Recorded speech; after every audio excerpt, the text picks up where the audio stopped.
Welcome back to Here with Goldberg. Today I'll be talking about the Great Revenge. I'm sure many of you have come across the internet.com, these gals openly celebrating the demise of Charlie Kirk. This is not something that surprised Goldberg, although there's probably a remnant of society that believes women can think it, they can feel it, but they're not supposed to say it, go on blast to the internet. That's uncouth, that's not feminine, and yet they don't care. The popular justification, it's this aberration, corruption of a decent culture. I would tell you it goes well beyond that. This represents a gender-wide revolt against the legacies of what they would call patriarchy, because how their grandmother was treated, or they've embellished narratives of she was being abused when in truth probably was not the case. And as such, males today are paying reparations and dealing with this absolute hellscape. Think about when a female teacher is caught going after a student. Oh, this is because of liberalism. It's gone too far. I would submit to you, these women know exactly what they're doing. They see themselves in competition with their female pupils. And so if there's some up and coming Chad or E-boy, femboy, they determine I'm going to have him before all the other women in my vicinity. And I might even get knocked up because that's the ultimate victory. It's a form of pre-selection, which is why they rarely express genuine remorse when caught, because they're just following their biological imperative and their desire to rock the boat and not be tied down or in any way restricted. It bleeds out in other categories. So last couple of years, I've seen this maybe one or two instances of a 12 or 13-year-old Caucasian girl walking around with some Somalian or Pakistani. And there are those who will say if you restrict your daughter, she's going to get even worse and continuously rebel. But let's be real. In today's day and age, and she is not yet in high school. She doesn't have a driver's license. She's not fully independent. These settings are suburbs. You can't walk everywhere or just take a bus, train, that sort of thing. Why would you be permitting that? Clearly, you have to give them a ride. Why are you okay with such a thing? The father surely should be against it, you hope, although don't be entirely too certain. I believe in most cases, the mothers are fully aware and encouraging because they see it as they're a Gen Xer or a boomer, or perhaps they slept with some dudes in high school or college, but then they had to settle for the normie, the oofy doofy. They had to go back, and the husband comes home, he's got a receding hairline, he plops on the couch, just wants to watch football, and this is the rest of their life. But they can live vicariously through their daughters. So let her have a boyfriend at a young age. She'll start exploring. She'll run the gamut, have a very expansive palette of different men or even women as well. And no fellow will ever be able to tell her that's enough. I expect this if I'm going to marry you. In fact, when she gets tired and wants to settle down with some individual in future, he's going to have to be okay. Oh, I'm number 50. Oh, she was doing this when she was 13. Too bad. If you're not all right, then she's going to ghost you and you can go find someone else. She'll call you an inkwell. It is likely true in the cases of these elites going after young women as well. So I was watching this film from 2013 with Kevin Kline and Susan Sarandon, Dakota Fanning. Kline plays Errol Flynn, who was the swashbuckling Chad back in the day. Made some cool movies, Ivanhoe, Robin Hood, Captain Blood. Although this is set towards the twilight of his career and life, he died at the age of 50. And he is spending a lot of time with Dakota Fanning. Her father, who I believe was also in the Sons of Anarchy movie, he's outraged. Like, how can you allow, he says to the mom, she shouldn't be around this dude. He's known that he pursues young girls. And she's, oh no, he just wants to help her develop her career. She's so talented. She's going to be an actress or a model, that sort of thing. But eventually, she realizes what's going on. And yet, she makes excuses. She dumps her husband. She goes on tour with them because she's determined that her daughter will come out on top. And you could say this in relation to the Epsteins of the world. How are they getting in touch with these young girls? Do they have contacts in schools? Or is the mom being approached and she's the go between, setting it up for success? Wilbur Ross, in his biography, was mentioning he interacted with some Care Bear dude, not Epstein, it was another guy, who brought him into the office and had all these underage women, which he saw it as an attempt at blackmail because they were in the middle of a negotiation. But you go, let's say that's correct. Where is this guy getting a hold of these women? A meeting online? I would make a very strong argument it is the moms. And they say, hey, once more, she's going to go buck wild, but she will have all these opportunities. She'll be pursued by top tier men. She won't be me. She won't be forced into this monotonous misery of being with a regular schmuck for the rest of their existence. To make a slight, albeit related diversion, let's talk about this individual. I'm not going to mention whether I think he's actually responsible. There's plenty of questions that remain to be answered. However, let's just look at it for a second. So, shy Mormon kid who is academically gifted. I think most of us can look at this guy and recognize, even if he's tall, outside of there being a Grace Cheng in the classroom who's sympathetic, he's probably going to go through high school as an inkwell. And no, it's unlikely he got radicalized by one semester at college. It was very probable it was on the web. So that dude, J.F. Garapi, who is an expert at starting relationships and also ending them, he's going, you got the mom who is over socialized and the son who's awkward. He gets on Reddit to pursue the trans, which has some credibility behind it, if you ask me. And what did Goldberg tell you years ago? And I was the target of so much hatred and vitriol from red pillars and tradcons. I said that more men will go trans, both in terms of becoming women and pursuing trans women. We can all look with a measure of disdain at Hormax. Do you like tasty crepes? But this is becoming more mainstream. And the traditional argument might be, oh, it's the Care Bears, oh, it's the SSRIs, it's the birth control, turning the frogs gay. Those might have some relevance. But if you're a little bit more practical, clearly men who become women are trying to tap into the benefits that females enjoy. You're in our society in the West, you can go to the heavens as a woman. Job opportunities, it's easier to get people to simp. You will see it more if the economy worsens because online, far easier to generate shekels if you are a easy on the eyes woman, if you can pass in that fashion. In the Philippines, pre-Spanish contact, they had a subsector of society who were these men who dressed as women and tried to be feminine in nature.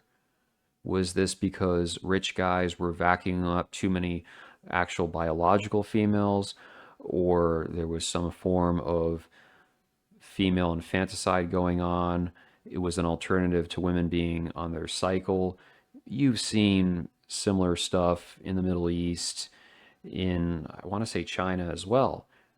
Could it be that transgenderism goes on the rise because it's trying to fill a gap or a hole that's been left by the behavior of the regular women or whatever circumstances are affecting them?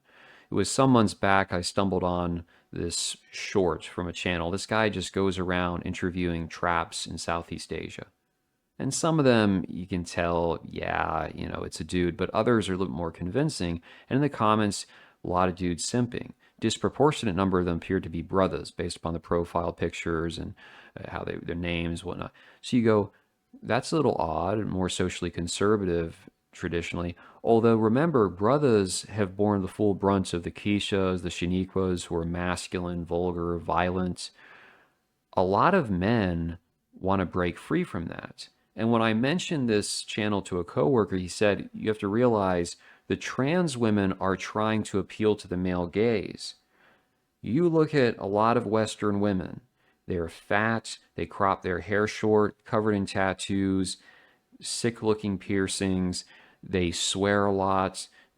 As we mentioned earlier, they have no filter. They don't understand. I shouldn't say this. It's rude. It's kind of heartless. Someone just got killed. They don't care. Take them or leave them.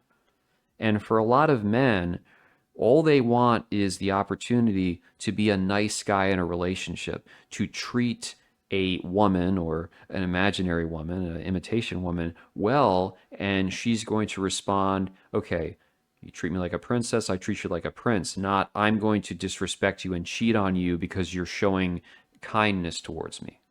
So you got this kid, he's more on the shy side, he's got the gopher teeth, and he thinks, well, with a trans girl, it's sort of akin to the rehab room juggernaut dynamic, where if Chad's taking your looks match, maybe you move and you select a Grace Cheng or a Pooja, but then it goes down and compresses the lower ranks of the dating market as everyone's trying to get for something that is more accessible, that's easier. Well, that just leads to a disaster in the end. He figures, I get with this trans, they'll be submissive, I can be the man, I don't have to go through all these hoops or deal with the lack of pleasantness that you see in many American females if you just try to interact with them. Realistically, of course, I'm not convinced most of these trans women are any better, in the sense that if they have the fast life strategist orientation, they're probably going to be riding the carousel. They also have higher rates of HIV. Although, can we really trust those stats given what straight women have been doing the last 10 or so years? If you notice with the Truvada and the PrEP commercials now, it's not just black guys or butch women. They're starting to showcase regular looking straight women. Might be sign of what is to come or what's already going on. The other possibility is that some of these fellows are suffering from autogynephilia and they actually want to be dominated by the woman, just like you've seen the last half decade, the media trying to normalize the idea of women taking a strap on to a dude. I mentioned that story, the curious case of the trans wife, the Asian pageant winner in Maryland who married the Marine. Perhaps in the mind of that individual, he's saying, if it is a slow life strategist option, there's a better chance of a long-term success. Now, clearly, if they've had the procedure and they smell nasty the whole time, they're suicidal. With a transgenderism issue more broadly, it's 100% legitimate to be concerned about the terrorism factor, the mental illness, guys going in restrooms with women, the sports element to an extent. I'm less sympathetic on that front because I feel they brought it on themselves. But you can't help and wonder if people like Riley Gaines, who is a very basic looking female, and I would say briefly, yeah, I would take Simone Biles over Riley Gaines any day. And I'm not even saying Simone Biles is super feminine or anything like that. I don't know. Riley Gaines is like a budget Laura Loomer. The point being that you can see how some women are threatened by trans because they realize that a convincing trans woman that could swoop in and whisk away some of these simps, that's a bigger problem. That actually strikes at the edifice of female power and authority and the entitlement to having all this attention for men, although not necessarily having to meet any moral standards and treat them with respect on a sort of co-equal basis. Returning to our main point, so I recently watched this John Cusack movie, Better Off Dead, which was actually quite funny.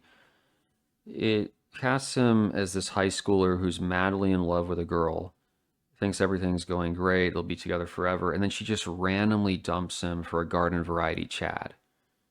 He can't wrap his head around why precisely she would do this because their relationship appears to be fine. And I'm sure any of you have had an LTR, you've dealt with that situation, or yeah, it's going great, we're making moves towards something more serious, and then she's happy one day or one week. The next, it's totally different, and she's essentially removing you from contention. She's unpersoning you. It's the foundation for why I suspect so many dudes off themselves. It's not being able to handle that sort of development vis-a-vis a woman. To Cusack's benefit, by the end of the film, he gets with the French foreign exchange student, who for some reason she's an expert at cars, so she helps him work on his roadster. It's the same girl who was in that Last American Virgin movie, but in that case, she's the Stacy who's breaking the heart of the other kid. Reminds me, it was Lord Bogdanov who did those excellent documentaries. That guy just had a way with words. I hope he's doing okay. I know he dropped off a bit, but he had some absolutely fantastic BP content. High IQ, very erudite. Also went on a Julia Roberts binge. Never liked her much. I actually prefer her niece or daughter, Emma, whoever it is. Julia Roberts just is a nice composite of the regular looking white woman who doesn't get held accountable for her decisions. So first we have Pretty Woman, and she plays a literal streetwalker. She's selling ass. She's one of those with the fake wigs and the makeup, all that, going around just trying to make a living, struggling in the big city. And yet she is able to lock down Richard Gere, who, can we call him a Chang, or is he more of a high tier chipmunk maxer? This powerful lawyer, developer. He brings her to the penthouse, dresses her to the nines, so she can go from a turbo thought to being the top dog. And there's nothing in between. Like, why would I want to get involved with you? This shows the power, and it's the way a lot of women want to see themselves. About a decade later, you get Runaway Bride, which is a far more subversive film from my perspective. She plays a woman who collects all these experiences with a variety of men. She dates them, beds them, they propose. She has all the rings, all the different circumstances, this assortment of social orgasms that just make her day. But as soon as it gets down to do or die, the altar, she flees. In other words, no man gets to lock her down. She doesn't belong to anyone. She refuses to put herself in that cage. And even Richard Gere, who's Mr. Right, he knows how to talk to her, he gets in her head, he charms her. She subjects him to the same abuse, and he has to, after the failed wedding, do all this cuck dancing to bring her back and get her for the long haul. It's truly astonishing. This was the 90s. Let's not forget, of course, Eat, Pray, Love. This was about 10 years after The Runaway Bride. This is a movie where she is middle age. She's with a guy who, he's something of a dilettante. He talks to, oh, I think I should just get my master's degree and become a teacher and help kids. I'm so inspired. This is the sort of sentiment that we praise women for. If they want to leave a girl boss job to help starving kids in the inner city, I mean, it's absolutely gets full endorsement. But she is disgusted by her husband not being focused. Even though she wanted to have a baby with him, she goes and talks to this one Asian guru guy. And he's, oh, you got to follow your heart. So before you know it, they're at the divorce negotiating table. And this film, actually, I started clenching my fists a little bit. I wanted to punch the portable DVD player. It just enraged me because the guy's going, look, I understand that you want to find yourself, but why can't you find yourself with me? We can do it together. And it's the same crocodile tears. Oh, I love you so much, and I just want you to be happy, but you're not the right one for me. But wait, you were married to him, you were going to have a baby, but all of a sudden you changed your mind.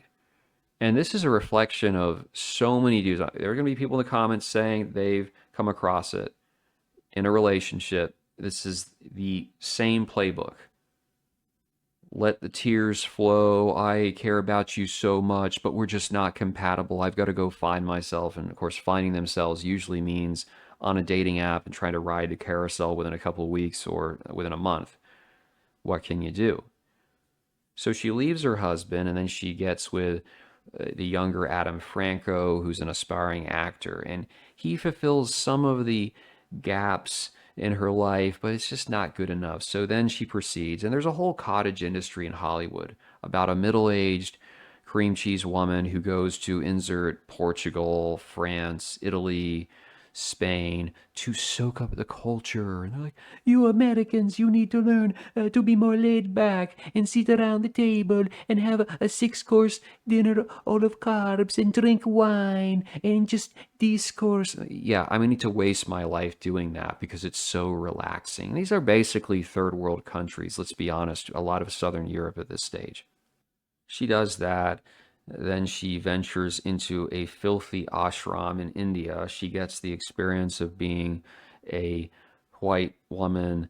All the kids want to touch her, and she tells the puja who's about to get married, you don't have to if you don't truly love him.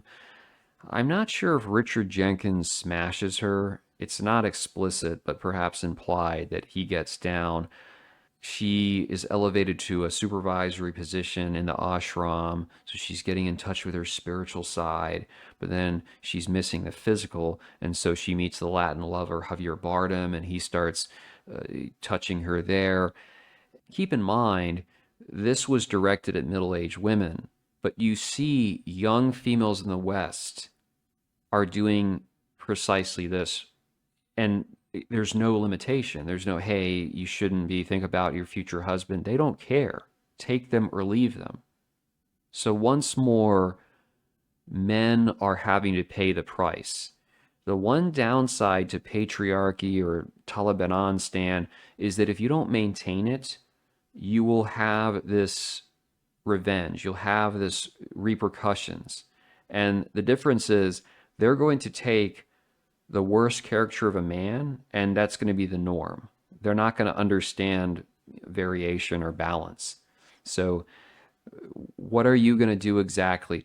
When you have these clashes as they continue in the manosphere between the trad cons saying you got to fight for the ideal or the red pillars just live for yourself, I'm going to present my opinion. And I'm 100% in support. If you want to do the trad Catholic marriage thing, if you want to be a Muslim, cell in a union, go for it. I'm not going to discourage people or try to talk them down or tell them it will fail. I'm just going to mention my outlook. At this stage, there is no desire on my part to cohabitate with these creatures. If I have the opportunity to make a kid with one, that's fine. Co-parents, not going to be a jerk. I just don't see any reason to give them access to such a degree. Because when someone's living with you 24/7, familiarity breeds contempt. If nothing else, they're going to see you at your weakest. You can't maintain frame 24/7. They're going to look at you while you're sleeping, or if you're sick, or if you trip up, you lose your patience. If their nagging gets the better of you under your skin, and then it's always a question. You don't have any protections legally, so you're going on the basis of she's, possessing of these values or these beliefs, therefore, that's all you've got. If they flip on a dime, you're cooked. And I'm not talking about so much assets because there are ways you can protect yourself with like Bitcoin cold storage with precious metals. Besides, when you die, you're not taking it with you, at least as far as we know. Rather, it's the fact that you've opened so much of yourself to this person. They know the inner workings. They probably know to an extent how to get one over, how to manipulate. And then they can just be like, yeah, I'm moving on and I can talk as much crap about you for the rest of my life, or I can bastardize it. I can make things up. I can turn you into a cartoonish villain if it helps me when it comes to negotiations in courts. I just don't see what the point is. I think we've made it very clear, we've come to the conclusion, you cannot take their word for anything. This is not me having an axe to grind against women. Perhaps I have other things to grind against them. It's simply an acknowledgement of nature and where we are. Perhaps with Project 2025, things will change a tad. Men will have a little bit more leverage. But this remains. Do you want, once you've reached a level of equilibrium, you have your life together, do you want to jeopardize it for the sake of maybe I'll be one of the minority that wins out? And I'm not saying there's a right or wrong answer. I'd like to hear your thoughts on the question.